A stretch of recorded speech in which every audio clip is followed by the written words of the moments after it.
What's up everybody, I'm HoopsandHipHop. So naturally the information we currently know about Pokemon Sword and Shield has been analyzed and discussed extensively pretty much ever since the game was first revealed back in February, but even more so in these last few weeks now that we actually have some legitimate information. However, for all that's been discussed, speculated, and theorized on, there are actually some amazing facts about these games that not only have I not seen discussed anywhere else, but they are also facts that you absolutely need to know because they are sure to give you an even greater appreciation of these games and all of the detail that has gone into them. Really quick before we get into that though, another cool thing you need to know about is actually the sponsor of today's video, Amino. Amino is an app with dedicated communities like Pokemon that you can join to talk about your favorite stuff, and they just launched the ability to post stories. These are like stories on other social media platforms, but the nice thing about Amino is that I've actually partnered with them to bring you guys even more content. I'm currently making Pokemon related stories for their app, and they're basically like super quick 1-minute versions of my regular videos. So it's a super great place to check out more content from me, and it's also an insanely easy way to support the channel. If you click the link in the description or search Amino on your phone's app store to download the app, you can search me, HoopsandHipHop, give me a follow there to check out my stories, give them a watch, and if you do, it directly supports the channel here on YouTube, and again, the videos are the exact same kind of content I post here, just more bite size. So be sure to check that out, and thank you to Amino once again for sponsoring the video, and with all that said, let's get back to it. So yeah, with all of that being said, that's what we're going to be looking at today. Amazing facts about Pokemon Sword and Shield that you definitely need to know. This one is a lot of fun to say the least, so without any further ado, let's get started. Alright, so this first one is actually about your rival Hop and his brother Leon, and it actually gets pretty insane. In my original impressions video for the Sword and Shield Direct where Hop was first shown off, I stated that I didn't really like the name Hop because it's not really that intimidating, but after doing some research on these characters, I found something that gives me a much greater appreciation for the name. As I'm sure you all know by now, Game Freak has been naming a ton of Pokemon characters from the past couple generations after flowers and other plants. Whether this will eventually have some bigger meaning or if it's just a naming convention they have decided to go with, we don't really know, but one thing we can say is that this convention has extended into Sword and Shield with Hop and his brother Leon. First off, Hop's name in particular actually comes from the hop, which is a plant that is primarily known for its role as an ingredient in beer, which is a bit of an odd choice for a kid's game, but I digress. His brother Leon also likely gets his name from the dandelion flower, but there are a couple even more interesting possible inspirations that tie the two together. First, there actually is a draft of beer made by the Torched Hop Brewing Company known as Hops de Leon, which is literally both of their names together in one title, so I'd honestly be surprised if this was just a coincidence and not an intentional inspiration.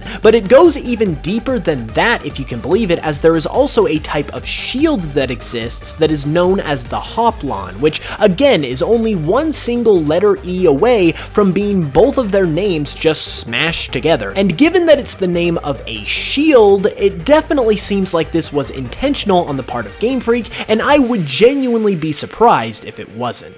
Next up, we're going to take a look at everyone's favorite professor's assistant, Sonia. Just like her childhood friend Leon, she also gets her name from a flower, the Sandersonia flower to be specific, but also just like Leon, there's potentially more going on here than just the flower inspiration. First, the Sandersonia flower actually goes by a couple more names in addition to Sandersonia, and those names would be Golden Lily of the Valley and the Chinese Lantern Lily. It also just so happens to be a part of the Liliales order of flowers, which naturally contains within it a bunch of different types of lilies. So yeah, if you couldn't tell, the lily is a major theme here, which is extremely interesting considering that not only did we just get a character in the very last generation named Lily, but she was also a professor's assistant just like Sonia. Now granted, this could end up being nothing more than just a subtle Easter egg, and I honestly doubt that the two characters have any sort of legitimate connection,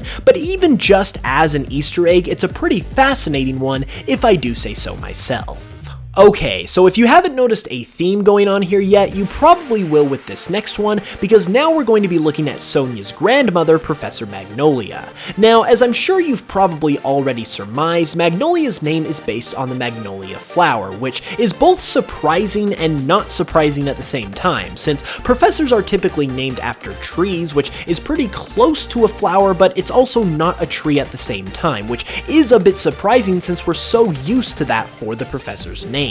Anyways, another distinct thing about Magnolia that's also kind of not distinctive at the same time is her age. She is another older professor, which even though that seems like it would be the norm, it's actually not, because prior to this, only 2 out of the 7 regional professors are what you would call old or even middle-aged, and Magnolia's addition only makes that number 3 out of 8, which is still less than half. However, there is a distinctive reason as to why this older professor has this specific name, as the Magnolia is an ancient species of flower, being around even before bees according to Wikipedia, and members of its genus have also been around as far back as 95 million years ago, which once again explains why she's an older character. Moving on from the name facts, we are now going to highlight yet another human character from Sword and Shield, the grass-type gym leader Milo. When he was first revealed, many people took note of the number 831 on his jersey.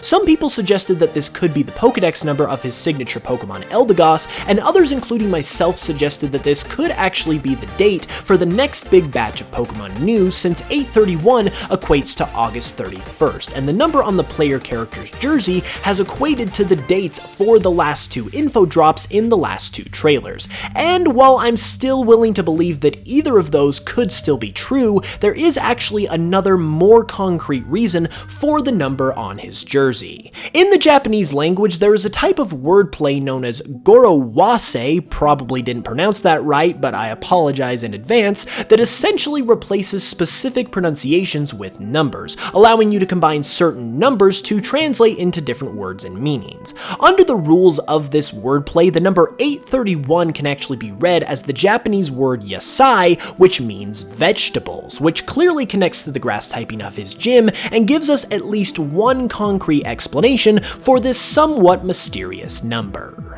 Likewise, we were also just recently introduced to another gym leader during E3, the water-type gym leader Nessa. Just like every other competitor we have seen in the gyms thus far, she is seen wearing a jersey-esque swimsuit-type outfit, once again adorned with a specific number, the number 049. And just like with Milo, this number is connected to the Japanese Gorowase wordplay system and can be translated to the word oyogu, which means to swim.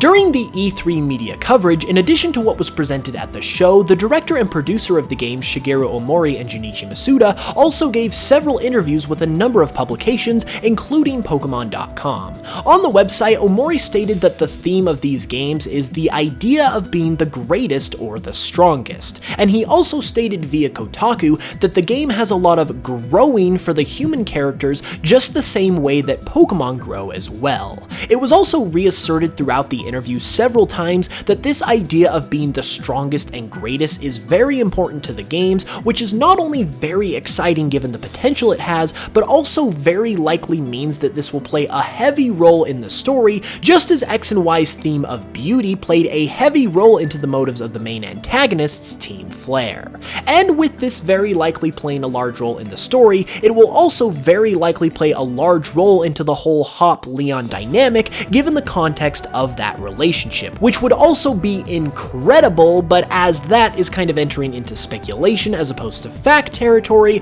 I'll just leave it at that. But just knowing that being the greatest is going to be a main theme of these games has me very excited. Another small yet interesting thing that was discussed in the Pokemon.com interview was the Sword and Shield soundtrack. Omori stated in the interview that the soundtrack of Sword and Shield is actually inspired by UK rock music, which realistically isn't that surprising considering the Beatles exist, but it's still interesting to take note of. The soundtrack of these games is one of the things I'm really looking forward to, and what I've heard so far sounds great, so I can't wait to hear how that UK rock flavor will make its way into the music of these games. And finally, our last fact of the video is a bit of an interesting one because it's not necessarily something that's been confirmed outright, but it definitely can be considered an inferred fact, at least at this point, and that's the idea that Pokemon Sword and Shield take place in the non-Mega timeline. Ever since the events of Omega Ruby and Alpha Sapphire, we've known that there are actually two timelines in the Pokemon universe, one where Mega Evolution exists and one where it doesn't. We also recently learned that Mega Evolution won't be making an appearance in Sword and Shield in favor of Dynamaxing, and even though this might be disappointing to some, this can actually be taken to mean that these games simply take place in the non-Mega timeline. Granted, this is pending that Mega Evolution isn't casually mentioned by some NPC or something like that, but barring that scenario, this idea could absolutely be considered canon given the lore of the Pokemon universe, which in my opinion makes it way more understandable and even interesting in a way. Ever since X and Y, every single game has taken place in the Mega timeline, and with the establishment of two separate timelines, it only makes sense that some future games would be added to that timeline as well, because you're not just gonna say that this is a distinct timeline of events that exists in comparison to another, but then never contribute or add to it ever again after that. That just wouldn't make any sense. So while, yeah, Megas might be out of the game, the fact that they essentially have a lore-based reason for them not being there makes the whole thing a lot easier to swallow, and even though it didn't really bother me personally that much anyway, I feel like it makes the whole situation a whole lot more understandable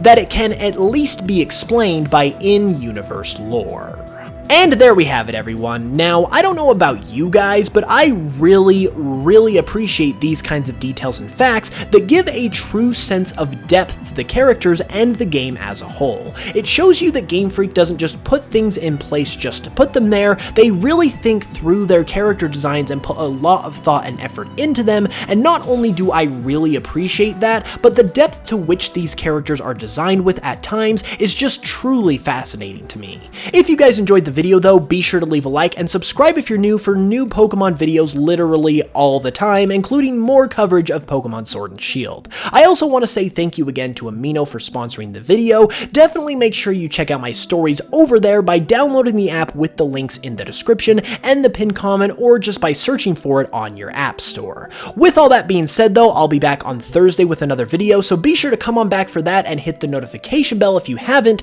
And with all that being said, I love you all, and I will smell you guys later.